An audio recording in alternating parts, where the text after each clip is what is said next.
Assalamualaikum warahmatullahi wabarakatuh. Nama saya Aisyah. Di sini saya akan menjelaskan tata cara uji asumsi klasik pada analisis linear berganda menggunakan aplikasi SPSS. Sebelumnya saya akan menjelaskan apa itu asumsi klasik.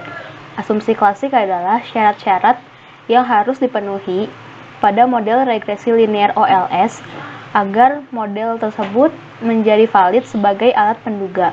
Penelitian yang menggunakan regresi linear berganda sebagai alat analisis wajib untuk melakukan uji asumsi klasik.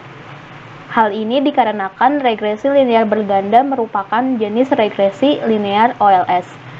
Regresi linear OLS adalah sebuah model regresi linear dengan metode perhitungan kuadrat terkecil atau biasa disebut dengan istilah ordinary least square. Di dalam model regresi ini, ada beberapa syarat yang harus dipenuhi agar model peramalan yang dibuat menjadi valid sebagai alat peramalan. Syarat-syarat tersebut apabila dipenuhi semuanya, maka model regresi linear tersebut dikatakan Bayes linear unbiased estimation atau BLEU. Tahapan pengujian agar model regresi linear OLS menjadi valid sebagai alat peramalan adalah sebagai berikut. Yang pertama, itu uji normalitas. Yang kedua, uji heteroskedastisitas. Yang ketiga, uji multikolinearitas. Yang keempat, uji autokorelasi. Yang kelima, uji linearitas. Ya, selanjutnya kita akan melakukan proses asumsi klasik. Setelah data dari Excel dipindahkan ke SPSS, selanjutnya kita akan melakukan uji normalitas. Langkah yang pertama, ini uji grafik. Yang harus kita lakukan adalah klik analyze, kemudian klik regression, linear. Ini untuk dependennya variabel Y, independen X1, X2, X3, dan X4. Lalu kita klik plot. Untuk tabel Y, kita isi as ratio, tabel X, Z spread. Nah, untuk di kotak dialog standardized residual plot, histogramnya dicentang dan normal probability plotnya juga dicentang. Lalu klik continue, oke. Nah, ini dia hasil output yang kita dapatkan. Ada yang akan saya jelaskan adalah grafik histogram dan dependent variable.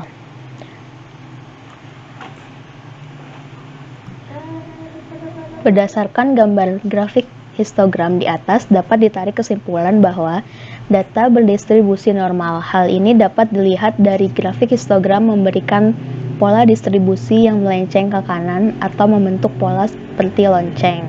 Seperti ini. Setelah itu kita akan melihat grafik plot. Grafik plot. Sini saya akan menjelaskan grafik dependent variable Y. Berdasarkan gambar grafik p-plot di atas, dapat ditarik kesimpulan bahwa data distribusi normal. Hal ini dapat dilihat dari titik-titik yang ada pada grafik p-plot mengikuti dan mendekati garis diagonal. Uji normalitas dengan menggunakan grafik histogram dan grafik p-plot dapat menyesatkan peneliti apabila kurang hati-hati dalam menafsirkan output grafik yang dihasilkan. Oleh karena itu, uji normalitas dengan menggunakan grafik perlu didukung dengan uji normalitas Kolmogorov-Smirnov untuk lebih meyakinkan lagi kebenaran uji grafik histogram dan grafik p-plot. Selanjutnya adalah uji Kolmogorov-Smirnov. Langkah pertama, mengubah data ke dalam bentuk unstandardized residual. Caranya adalah klik analyze, regression, linear. Akan muncul kotak dialog linear regression. Lalu untuk di kotak dependent, kita pindahkan variabel Y. Lalu variabel X1, X2, X3, dan X4 dipindahkan ke kotak independen. Setelah itu klik save, maka akan muncul kotak dialog dengan nama linear regression save. Di sini kita centang unstandardized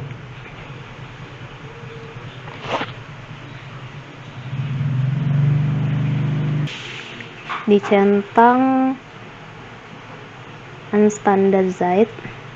Setelah itu klik continue. Oke.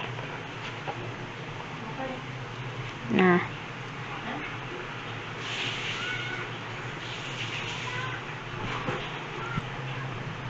di sini muncul variabel baru yaitu res_1. Tapi kita abaikan saja nilai itu. Langkah selanjutnya adalah klik analyze, non-parametric test, legacy dialogs. Kemudian klik submenu sampel KS. Akan muncul kotak dialog one sample Kolmogorov-Smirnov test. Selanjutnya isi kotak tes variabel list dengan variabel unstandardized residual res1. Kita pindahkan. Pada test distribution centang normal. Setelah itu klik OK.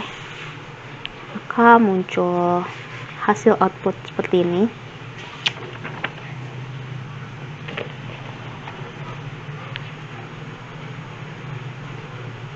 Kita cari one sample Kolmogorov-Smirnov test.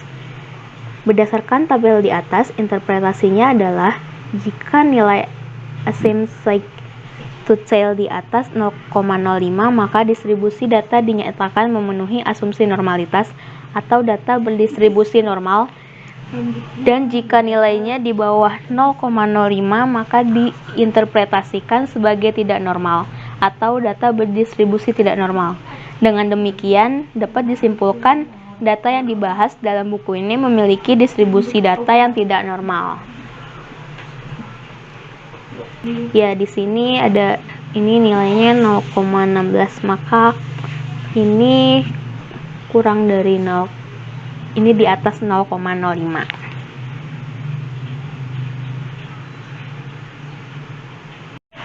Selanjutnya ada uji heteroskedastisitas. Sebelumnya saya akan menjelaskan itu apa.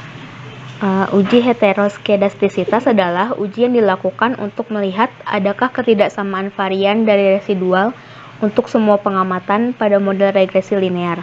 Uji ini merupakan salah satu dari uji asumsi klasik yang harus dilakukan pada regresi linear. Apabila hasil uji heteroskedastisitas ditemukan ketidaksamaan varian dari residual, maka dapat dikatakan asumsi heteroskedastisitas tidak terpenuhi, sehingga hal ini dapat mengakibatkan model regresi dinyatakan tidak valid sebagai alat peramalan. Uji heteroskedastisitas bisa dilakukan dengan berbagai cara, diantaranya uji Gleiser, uji Park, uji Spearman, grafik scatter plot. Akan tetapi di sini saya hanya akan membahas uji Gleiser dan grafik scatter plot saja, karena kedua uji ini yang paling banyak digunakan oleh para peneliti karena mudah untuk dipahami. Selanjutnya uji Gleiser. Yang dilakukan adalah klik analyze, regression, linear. Setelah itu isi kotak independen dengan variabel x1 sampai x4, kotak dependen dengan variabel y. Kemudian klik save. Setelah itu akan muncul kotak dialog linear regression save. Setelah itu pada kolom residual klik unstandardized, klik continue, lalu klik OK.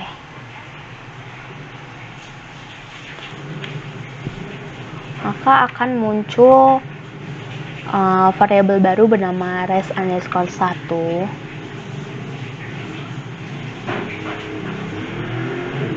Setelah itu klik transform, klik transform komputer variabel, akan muncul jendela dialog compute variable. Pada kolom target variable, ketik res2.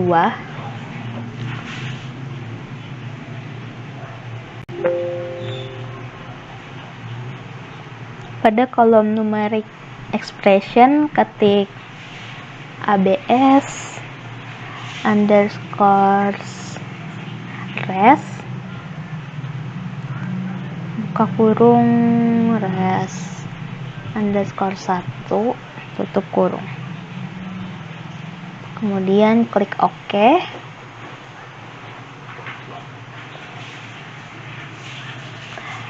Abaikan outputnya.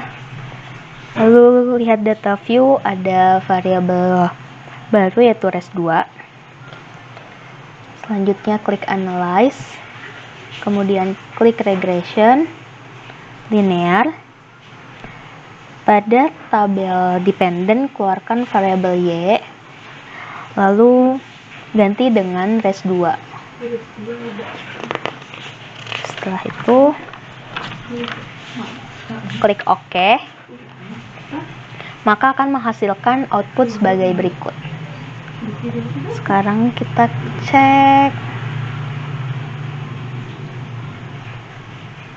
pada kolom koefisien.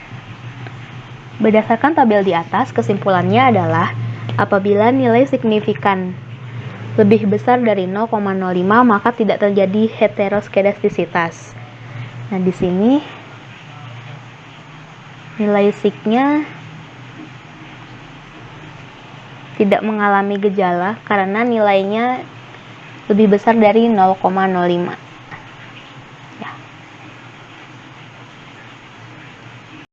Selanjutnya adalah uji grafik scatter plot. Klik analyze, regression, linear. Pada dependent, pindahkan variabel y. Pada kotak independen ada variabel x1 sampai dengan x4. Selanjutnya klik plot. Lalu pada kolom Y isi dengan Z-sheet. Pada kolom X isi dengan Z-thread. Ya, dan lalu klik continue.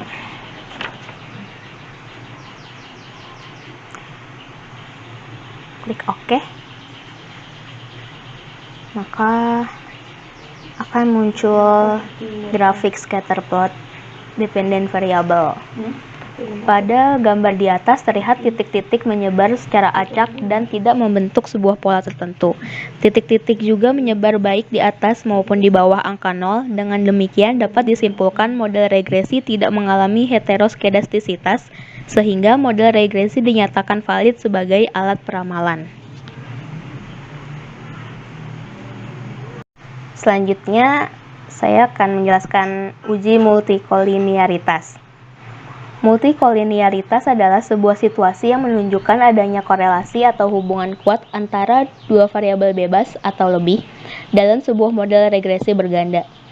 Multikolinearitas menggambarkan variabel independen mempengaruhi variabel independen lainnya yang mengakibatkan model regresi tidak dapat dijadikan sebagai alat peramalan hasil penelitian. Uji multikolinearitas yang akan dibahas adalah dengan melihat percent correlation antar variabel bebas dan nilai VEF tolerance. Berikut caranya dengan menggunakan SPSS, klik analyze, regression, linear, lalu akan muncul linear regression. Pada kotak dependent isi variabel Y, pada kotak independent isi variabel X1, X2, X3, dan X4. Kemudian klik statistik, lalu dicentang descriptives dan collinearity diagnosis. Lalu klik OK, continue, OK. Maka akan muncul hasil output seperti ini. Ini adalah hasil output person correlation. Pada tabel ini menunjukkan tidak adanya nilai korelasi yang lebih besar dari 0,8. Maka dengan demikian dapat disimpulkan bahwa tidak terjadi multikolinearitas antara variabel independen yang akan diteliti. Setelah itu koefisien VIF dan tolerance. Di sini kotaknya pada tabel di atas menunjukkan nilai VIF kurang dari 10 dan nilai tolerance lebih besar dari 0,01. Maka dengan demikian dapat disimpulkan bahwa tidak terdapat masalah multikolinearitas. VIF dan tolerance adalah indikasi kuat yang sering dipakai oleh para peneliti untuk menyimpulkan fenomena terjadinya interkorelasi variabel bebas. Ya, di sini nilai tolerance lebih besar dari 0,01, nilai statistik VIF-nya kurang dari 10.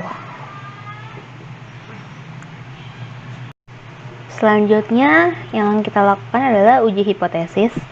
Tahapannya klik analyze, regression, linear. Pada kolom dependen pindahkan variabel Y, pada kolom independen pindahkan variabel X1, X2, X3, dan X4. Lalu diklik OK. Setelah itu akan muncul hasil output seperti ini. Ini untuk uji F atau uji kelayakan model. Ya, di sini berdasarkan perbandingan F statistik dengan F tabel. H0 jika nilai F statistik lebih kecil dari F tabel. HA jika nilai F statistik lebih besar dari F tabel. Ini untuk pernyataannya. Lalu jika F statistik lebih kecil dari F tabel, maka gagal menolak H0, yang artinya variabel independen X secara bersama-sama tidak berpengaruh terhadap variabel dependen Y. Namun sebaliknya, jika F statistik lebih besar dari F tabel, maka H0 ditolak, yang artinya variabel independen X secara bersama-sama berpengaruh terhadap variabel dependen Y.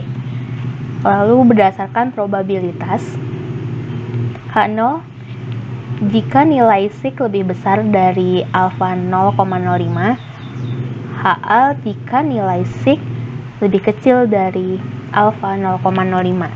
Jika sig lebih besar dari alfa 0,05, maka gagal menolak H0, yang artinya variabel independen X secara bersama-sama tidak berpengaruh terhadap variabel dependen Y.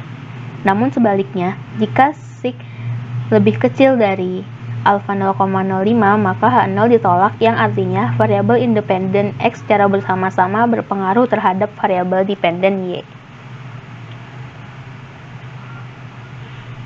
Selanjutnya ini untuk uji koefisien. Di sini ada di hasil output yang tadi kita kerjakan. Di sini untuk penjelasannya, hasil uji T menjelaskan signifikansi pengaruh variabel bebas secara parsial terhadap variabel terkait. Hipotesis dalam uji T sebagai berikut. Ini yang pertama berdasarkan perbandingan T statistik dengan T tabel. Berikut pernyataannya. H0 itu jika nilai T statistik lebih kecil dari T tabel. HA jika nilai T statistik lebih besar dari T tabel. Jika nilai T statistik lebih kecil dari T tabel, maka gagal menolak H0, yang artinya variabel independen X secara parsial tidak berpengaruh terhadap variabel dependen Y.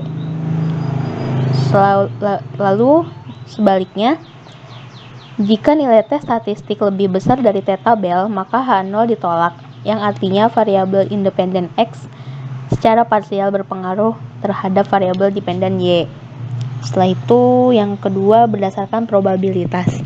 Pernyataannya adalah H0 jika nilai sig lebih besar dari alfa 0,05, HA jika nilai sig lebih kecil dari alfa 0,05. Jika nilai sig lebih besar dari alfa 0,05, maka gagal menolak H0, yang artinya variabel independen X secara parsial tidak berpengaruh terhadap variabel dependen Y. Namun sebaliknya, jika nilai sigma lebih kecil dari alfa 0,05, maka H0 ditolak yang artinya variabel independen X secara parsial berpengaruh terhadap variabel dependen Y. Setelah itu saya akan menjelaskan yang ketiga, koefisien determinasi. Ini kolomnya. Penjelasannya pada tabel di atas menunjukkan bahwa nilai adjusted R² sebesar 0,312 yang artinya bahwa variasi perubahan naik turunnya Y dapat dijelaskan oleh X1, X2, X3, dan X4 sebesar 31,2%, sementara sisanya yaitu sebesar 68,8%, dijelaskan oleh variabel-variabel lain yang tidak diteliti dalam penelitian ini. Ya, cukup sekian yang bisa saya jelaskan. Kurang lebihnya mohon maaf. Wassalamualaikum warahmatullahi wabarakatuh.